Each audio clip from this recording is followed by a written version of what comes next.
ഞാൻ പ്രകടനത്തിന് പോകാതെ തന്നെ ആന്റണി നല്ല ഭൂരിപക്ഷത്തിന് ജയിക്കും, സംശയിക്കേണ്ട. ബി ജെ പിയുടെ ഏറ്റവും സുവർണകാലം, കേരളത്തിലെ ബി ജെ പിയുടെ സുവർണകാലം കഴിഞ്ഞു. അവരുടെ സുവർണകാലം കഴിഞ്ഞ ലോക്സഭാ ഇലക്ഷനാണ്. ശബരിമല യുവതീ പ്രവേശനത്തിൻ്റെ അത് കത്തുന്ന കാലഘട്ടത്തിൽ ബി ജെ പിക്ക് ഒരുപാട് വോട്ട് കിട്ടി.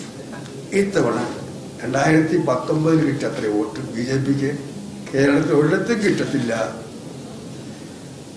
അവരെല്ലായിടത്തും 3ാം സ്ഥാനത്തായിരിക്കും. എൻ്റെ നമസ്കാരം.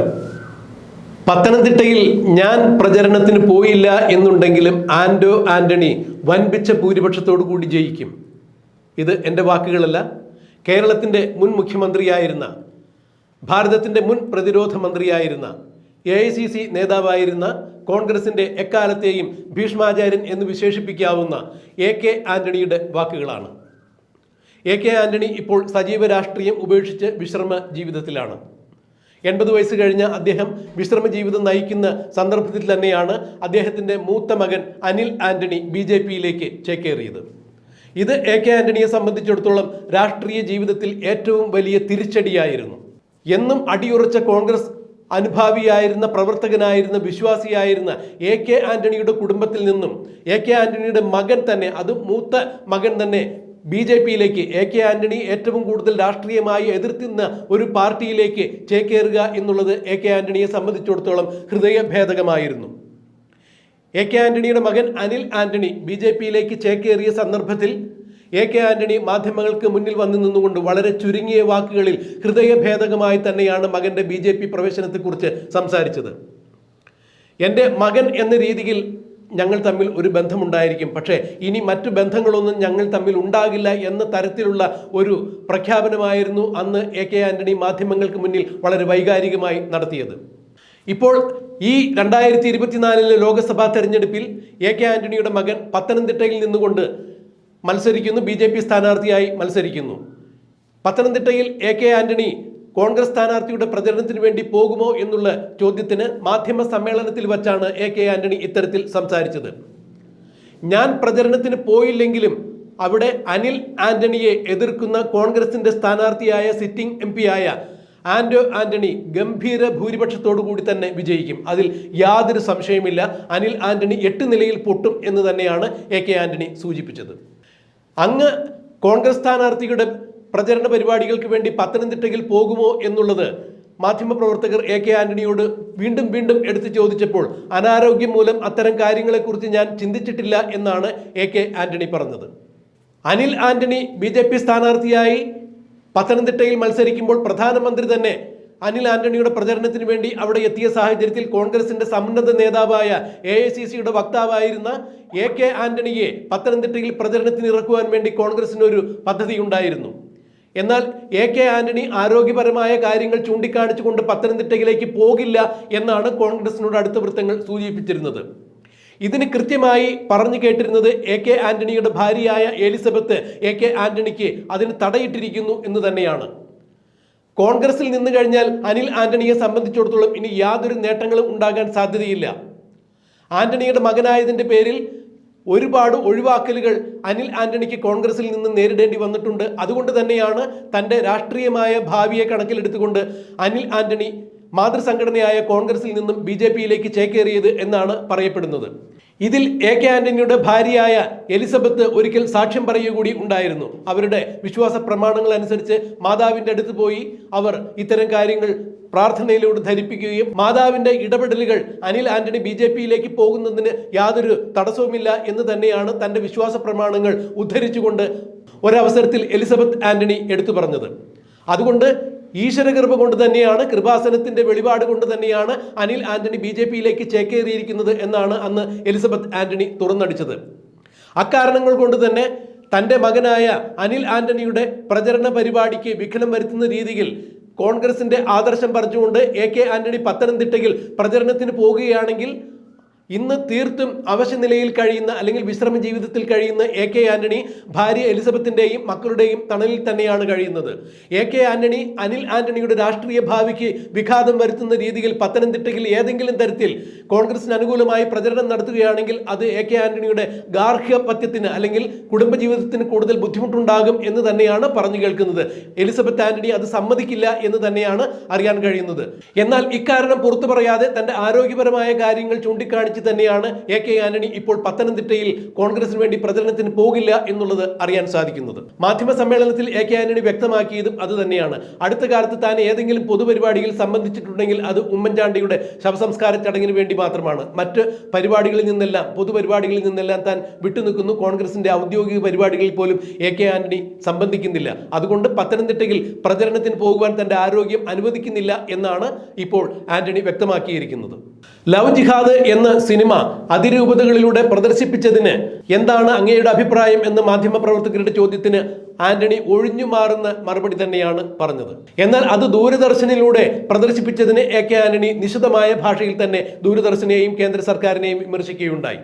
മത സൗഹാർദ്ദം തകർക്കുന്ന തരത്തിൽ മറ്റൊരു മതത്തെ നിഷിക്കുന്ന രീതിയിൽ മത ധ്രുവീകരണം ഉണ്ടാക്കുന്ന രീതിയിൽ ഇത്തരം സിനിമകൾ സർക്കാരിന്റെ സംവിധാനങ്ങൾ ഉപയോഗിച്ചുകൊണ്ട് പ്രക്ഷേപണം ചെയ്യുന്നതിൽ തനിക്ക് യോജിപ്പില്ല എന്ന് തുറന്നു പറഞ്ഞ ആന്റണി ഇടുക്കി അതിരൂപതയുടെ പള്ളികളിൽ ഇത് പ്രദർശിപ്പിച്ചതിനെ കുറിച്ചുള്ള അഭിപ്രായം ചോദിച്ചു കഴിഞ്ഞപ്പോൾ അതിൽ നിന്നും അദ്ദേഹം ഒഴിഞ്ഞു മാറുകയായിരുന്നു. എൻ്റെ അഭിപ്രായം ഞാൻ നേരത്തെ വ്യക്തമാക്കി എന്നുള്ള ഒഴുക്കൻ മട്ടിലുള്ള മറുപടിയാണ് പറഞ്ഞത്. സഭാ നേതൃത്വത്തെ പിണക്കുവാൻ വേണ്ടി AK ആന്റണി തയ്യാറായില്ല എന്ന് തന്നെയാണ് ഇതിലൂടെ മനസ്സിലാക്കുന്ന കാര്യം. പൗരത്വ ഭേദഗതി ബില്ലിനെ കുറിച്ചും CAA അധികാരത്തിൽ വന്നു കഴിഞ്ഞാൽ CAA നിർത്തലാക്കും നിരോധിക്കും എന്നുമുള്ള പിണറായി വിജയന്റെ പരാമർശങ്ങൾ ശ്രദ്ധയിൽപ്പെടുത്തിയപ്പോൾ AK ആന്റണി പറഞ്ഞത് ഇതാണ്: ഭരണഘടനയെ കുറിച്ച് സംസാരിക്കുവാൻ പിണറായി വിജയന് എന്താണ് അധികാരമുള്ളത്, എന്താണ് അർഹതയുള്ളത്?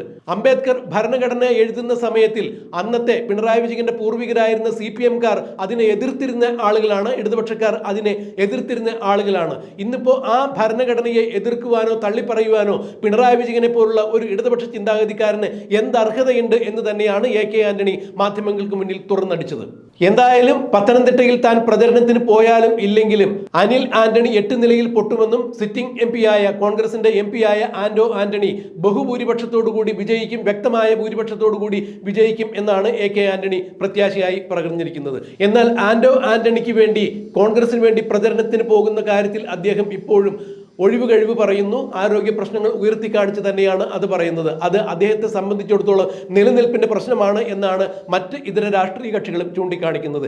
AK ആന്റണി ഏതെങ്കിലും വിധത്തിൽ അനിൽ ആന്റണിക്ക് എതിരായി അവിടെ പ്രചരണത്തിന് പോവുകയാണെങ്കിൽ AK ആന്റണി ഒരുപക്ഷെ വീട്ടിൽ നിന്ന് തന്നെ നിഷ്കാസിതനാകും എന്നാണ് ഇപ്പോൾ പുറത്തു വരുന്ന വാർത്തകൾ. അതിന്റെ യാഥാർത്ഥ്യം എന്താണെന്നുള്ളത് നമുക്കറിയില്ല. എന്തായാലും AK ആന്റണി ആരോഗ്യം അനുവദിക്കുകയാണെങ്കിൽ പത്തനംതിട്ടയിൽ കോൺഗ്രസ് സ്ഥാനാർത്ഥിക്ക് വേണ്ടി പ്രചരണത്തിന് പോകും എന്നാണ് പറഞ്ഞിരിക്കുന്നത്. അത് നമുക്ക് കണ്ടറിയാം, കാത്തിരിക്കാം. ഞാൻ പ്രകടനത്തിന് പോകാതെ തന്നെ ആന്റോ ആന്റണി നല്ല ഭൂരിപക്ഷത്തിൽ ജയിക്കും, സംശയിക്കുന്നത്.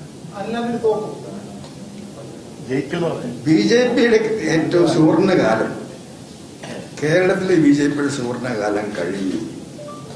അവരുടെ സുവർണകാലം കഴിഞ്ഞ ലോക്സഭാ ഇലക്ഷനാണ്. ശബരിമല യുവതീ പ്രവേശനത്തിൻ്റെ അത് കത്തുന്ന കാലഘട്ടത്തിൽ BJP-ക്ക് ഒരുപാട് വോട്ട് കിട്ടി. ഇത്തവണ 2019 കിട്ടിയ അത്ര വോട്ട് BJP-ക്ക് കേരളത്തിൽ ഒരിടത്തും കിട്ടത്തില്ല. അവരെല്ലായിടത്തും 3ാം സ്ഥാനത്തായിരിക്കും എന്നാണ് എൻ്റെ അഭിപ്രായം.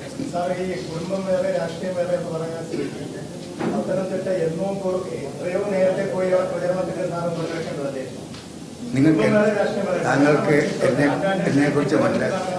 ഞാൻ ഡൽഹിയിൽ വന്നിട്ട് 2 വർഷമായി. 2 വർഷത്തിൽ ആദ്യമായിട്ടാണ് തിരുവനന്തപുരത്ത് KP സ്റ്റാഫിൽ ഒരു പ്രസ് കോൺഫറൻസ് നടത്തുന്നത്. എന്നാൽ കാര്യം എന്നറിയാമോ, മനുഷ്യനല്ലേ, എനിക്ക് 2 കോവിഡ് ഉണ്ടായി. ആദ്യത്തെ കോവിഡ് കഴിഞ്ഞാൽ 16 ദിവസം ഡൽഹിയിലെ ആളിൻ്റെ ഇൻസ്റ്റിറ്റ്യൂട്ടായിരുന്നു. അത് ഉണ്ടാക്കിയ പരിക്ക് കഴിഞ്ഞ് 2ാമത് കോവിഡ് വന്നു. അതിൻ്റെ പാർശ്വഫലങ്ങൾ എന്നെ അലട്ടിക്കൊണ്ടിരിക്കുകയാണ്.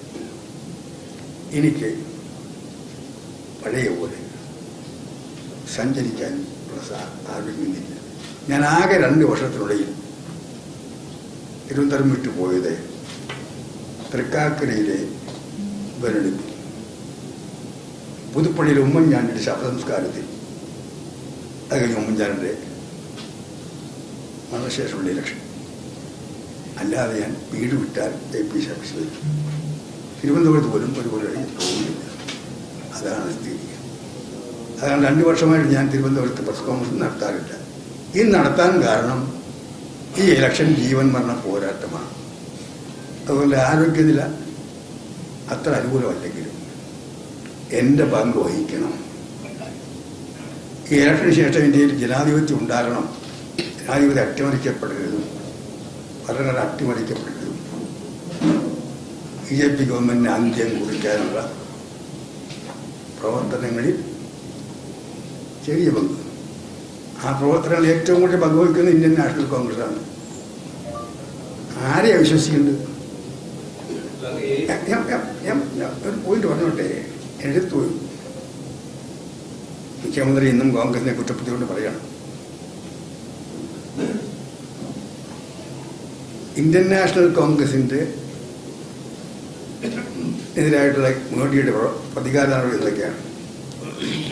ജവഹർലാൽ നെഹ്റു തുടങ്ങി വെച്ച നാഷണൽ ഹെറാൾഡിൻ്റെ സകല സ്വത്തും കണ്ടുകിട്ടി. കോൺഗ്രസിൻ്റെ ഫണ്ടിൽ കിടന്ന 115 കോടി രൂപ നികുതി വകുപ്പ് ഇൻകം ടാക്സുകാർ കണ്ടുകിട്ടി. ഇപ്പോഴും ആയിരക്കണക്കിന് കോടി രൂപയുടെ നികുതി അടയ്ക്കാനുള്ള നോട്ടീസ് വന്നിരിക്കുകയാണ്. സുപ്രീം കോടതി കേസ് പോയി പറഞ്ഞു ഇനി ഏതായാലും ജൂലൈ വരും ചെയ്തിരുന്നതാണ്. സോണിയാഗാന്ധിയെ മണിക്കൂറുകളോളം വീട് വിളിച്ച് ചോദ്യം ചെയ്തു. രാഹുൽ ഗാന്ധിയെ ഒരു ദിവസം മുഴുവൻ ED വിളിച്ച് ചോദ്യം ചെയ്തു. ഇന്ത്യയിലെ 8 സ്റ്റേറ്റുകളിലായി 20ഓളം കേസുകൾ രാഹുൽ ഗാന്ധിക്കെതിരായിട്ടുണ്ട്. സവർക്കർക്കെതിരായിട്ട് പറഞ്ഞതിൻ്റെ പേരിൽ രാഹുൽ ഗാന്ധിയുടെ ലോക്സഭാ മെമ്പർഷിപ്പ് റദ്ദാക്കൽ ഓർഡർ വന്ന് അന്ന് തന്നെ സാധാരണ MP MP സ്ഥാനം നഷ്ടപ്പെട്ടാലും 1 മാസം കൂടി താമസിക്കാം. അന്ന് തന്നെ വീടൊഴിയാൻ ആവശ്യപ്പെട്ടു. വീടൊഴിച്ചു കൊടുത്തു. പക്ഷെ കോടതി പിന്നെ സ്ഥാപിച്ചു. ഇങ്ങനെ നിരന്തരമായ പീഡനമുണ്ടായിട്ടും BJPക്കെതിരായുള്ള പോരാട്ടത്തിൽ മുന്നിൽ നിൽക്കുന്നത് നെഹ്റു കുടുംബമാണ്. സോണിയാഗാന്ധിയും രാഹുൽ ഗാന്ധിയുമാണ്. ഇത്രയേറെ പ്രതികാര നടപടികൾ ഉണ്ടായിട്ടും രാഹുൽ ഗാന്ധി നിർഭയമായി ധൈര്യമായി ആശയവ്യക്തതയോടുകൂടി ഈ പോരാട്ടത്തിൻ്റെ മുൻപന്തിയിലാണ്. കോൺഗ്രസിനോട് ശത്രുതയുള്ള എതിർപ്പുള്ള പാർട്ടികളുമായി പോലും 28 പാർട്ടികളെ കൂട്ടിയോജിപ്പിച്ചുകൊണ്ട് പരമാവധി വിട്ടുവീഴ്ച ചെയ്ത് ഇന്ത്യ ചരിത്രത്തിലെ ഏറ്റവും കുറഞ്ഞ സീറ്റിലാണ് ഇതുകൊണ്ട് ലോക്സഭയിൽ കോൺഗ്രസ് മത്സരിക്കാൻ പോകുന്നത്. അത്രമാത്രം വിട്ടുവീഴ്ച ചെയ്ത് ഇന്ത്യ മുന്നണി ഉണ്ടാക്കാൻ നേതൃത്വം നൽകി. രാഹുൽ ഗാന്ധി നരേന്ദ്രമോദിയെ താഴെ ഇറക്കാനുള്ള ഇന്ത്യയെ വീണ്ടെടുക്കാനുള്ള യുദ്ധത്തിൻ്റെ പോർമുഖത്ത് മുന്നണിയിലാണ്. ആ രാഹുൽ ഗാന്ധിയെയും കോൺഗ്രസിനെ വിശ്വസിക്കണോ അതോ നരേന്ദ്രമോദി വാക്ക് ഉച്ചരിക്കാൻ പോലും ഭയപ്പെടുന്ന കേരള മുഖ്യമന്ത്രിയുടെ പാർട്ടി വിശ്വസിക്കണോ എന്ന് കേരളത്തിലെ ജനങ്ങൾ ആലോചിക്കുന്നുണ്ട്.